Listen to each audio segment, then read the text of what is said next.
So hello friends, welcome to H art work. मैं हूं सनत और आज हम बनाने वाले हैं इस ब्यूटीफुल एक्रिलिक पेंटिंग को, वो भी टी शर्ट पे। तो वीडियो को बिना स्किप किए पूरा देखिएगा।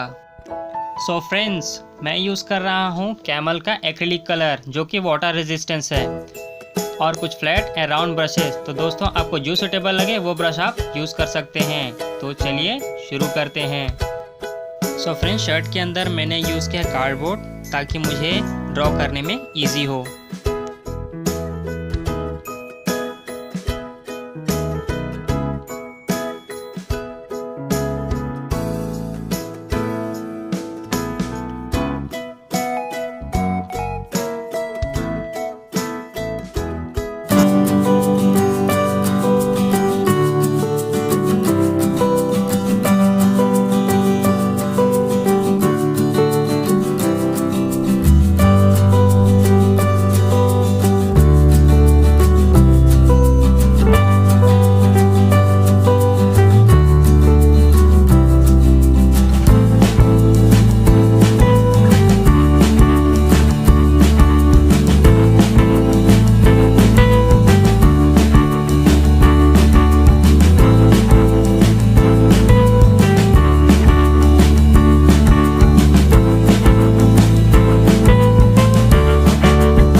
तो दोस्तों आप देख सकते हैं कितना अच्छा इफेक्ट आया है इस शर्ट पे। तो दोस्तों आपके अंदर एक सवाल होगा कि क्या ये वॉश करने से निकल जाएगा? नहीं दोस्तों। सो फ्रेंड्स आप इस शर्ट को देख सकते हैं, मैंने इस पर भी पेंट किया था और इसे मैंने बहुत अच्छे से वॉश किया था और वॉश के बाद भी कलर जो है नहीं निकलता है। सो फ्रेंड्स अगर ये वीडियो पसंद आई हो तो लाइक करें और चैनल को सब्सक्राइब करें, क्योंकि दोस्तों आपका एक लाइक और कमेंट्स मुझे मोटिवेट करता है कि मैं आपके लिए इसी तरह की वीडियो लाता रहूं। Thanks for watching.